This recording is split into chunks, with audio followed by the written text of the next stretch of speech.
Ya, saudara, hingga akhir penutupan pendaftaran Bacalek, jumlah partai yang telah mengantar berkasnya mencapai 18 partai dari 24 partai yang terdaftar di KIP Aceh Jaya. Sementara itu, KIP Aceh Jaya belum melakukan verifikasi pada Bacalek yang mendaftar. Hingga ditutupnya pendaftaran bagi Bacalek, partai yang telah melakukan pendaftaran ke KIP Aceh Jaya hingga waktu penutupan pendaftaran sebanyak 18 partai dari 24 partai yang boleh mengikuti pemilu. Jumlah partai tersebut yakni 5 partai lokal dan 13 partai nasional. Dan kesemua partai yang telah melakukan pendaftaran dinyatakan diterima dan memenuhi syarat.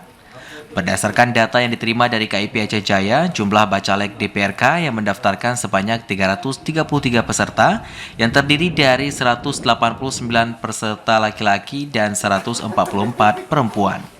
Dan jumlah tersebut nantinya pihak KIP setempat akan melakukan verifikasi kelengkapan sesuai yang telah ditetapkan. Ketua Komisioner KIP Aceh Jaya, Marsuneh, mengatakan 18 partai yang menyerahkan berkas dinyatakan memenuhi syarat dan lengkap di segi persyaratan yang telah ditentukan. Ia menjelaskan 18 partai tersebut akan dilakukan pengecekan data Bacaleknya sesuai dengan data pengajuan sebelum ditetapkan sebagai daftar calon sementara. Bacalek yang sudah terdaftar di KIP Aceh Jaya ada 333 Bacalek. Nanti mereka yang akan berkompetensi di lapangan nanti, di mana ada semuanya ada 18 partai terdiri dari 5 partai lokal dan 13 partai nasional.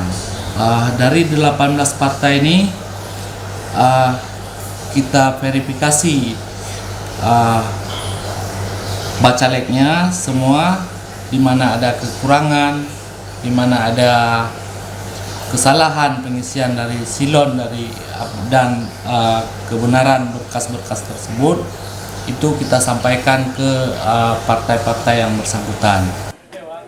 Jumlah Bacalek dari 18 partai yang dinyatakan diterima ini nantinya akan merebutkan 20 kursi di DPRK dari 4 daerah pemilihan.